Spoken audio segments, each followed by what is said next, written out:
Palavra e Poesia, com o diácono Francisco Heraldo.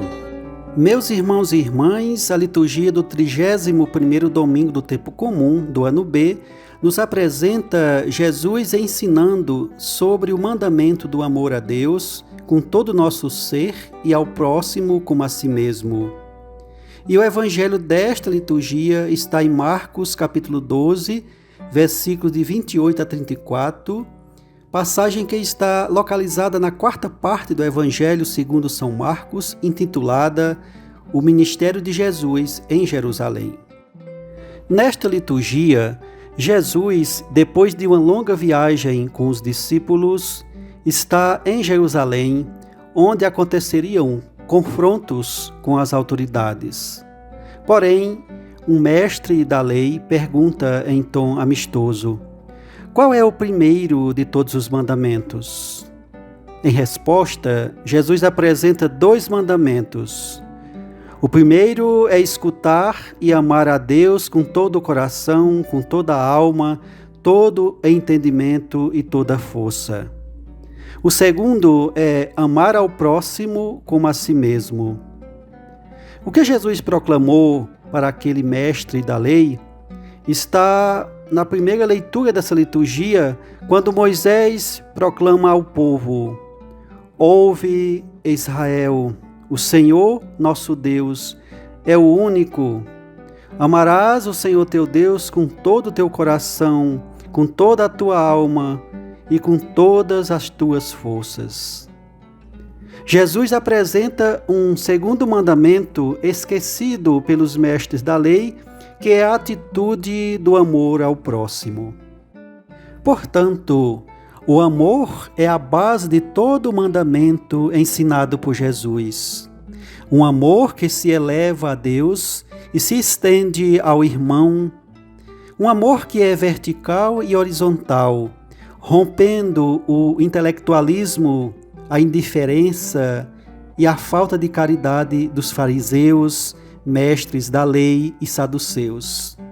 Parece-nos que a lei mosaica ignorava o cuidado e o amor ao próximo.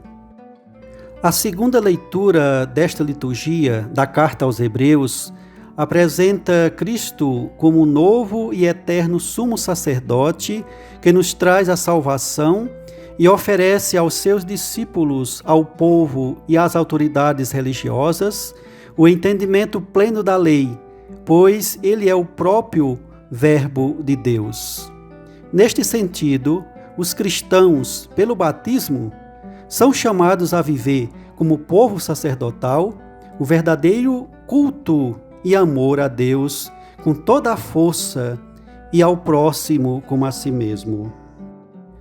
No mundo muitas vezes conduzido por obrigações e leis vazias de humanidade, os cristãos são convidados a cumprir os mandamentos de Deus e as leis temporais a partir do amor de Cristo, fazendo a diferença no convívio social e nos diversos campos da existência humana.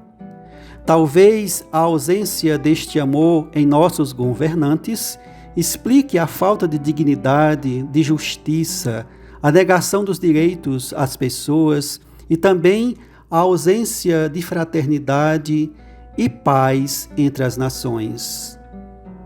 Retomando o documento do Papa Francisco, Patris Corde, o qual o Papa Francisco dedica a São José, verdadeiro ministro da salvação, hoje nos veremos em 3 aspectos.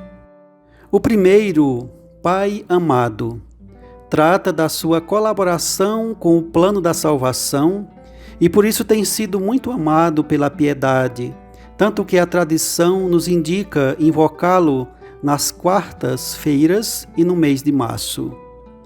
O segundo, Pai na ternura, mostra que foi para o menino Deus reflexo da ternura de Deus. Ternura esta que encontramos na confissão e que conta com nossas fraquezas, as quais devemos acolher também com ternura as nossas e as do próximo.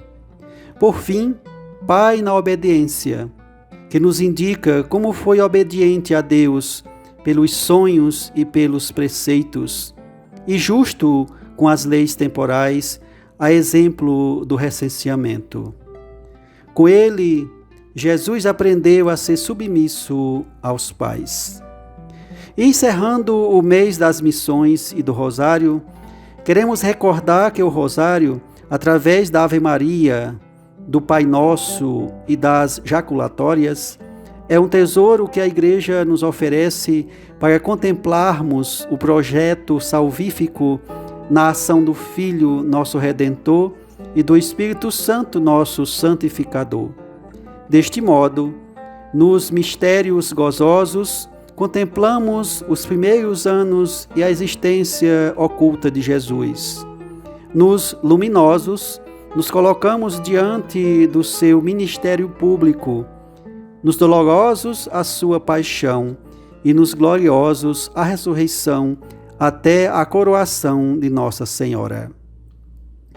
Peçamos ao Espírito Santo o dom da fortaleza, para que possamos ser fonte de amor, sendo sal da terra e luz do mundo, e cantemos com o salmista: Eu vos amo, ó Senhor, porque sois minha força.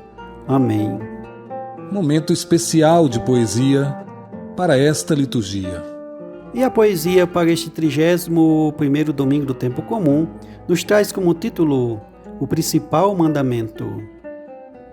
O mandamento do Senhor, como sendo o primeiro, é o amor ao Deus Altíssimo e nos envolve por inteiro.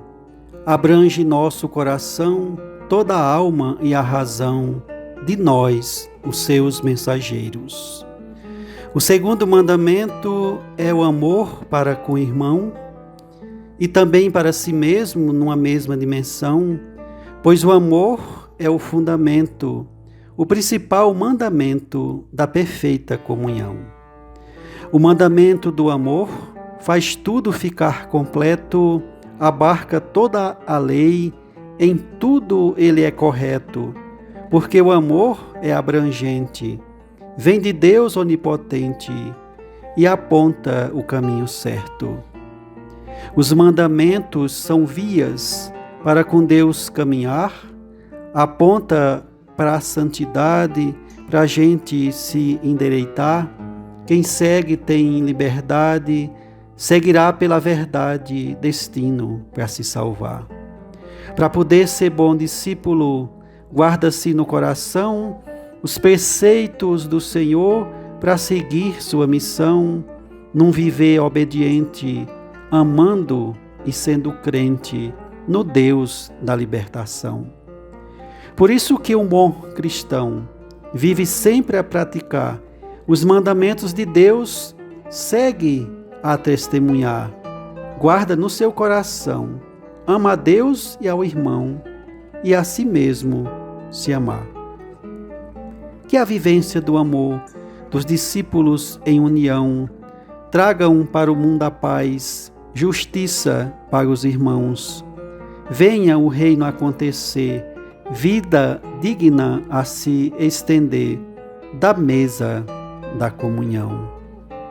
Que a palavra e a luz de Jesus Cristo, que nos motiva a amar a Deus com toda a força e com toda a inteligência, e ao próximo como a si mesmo, ilumine o seu caminho.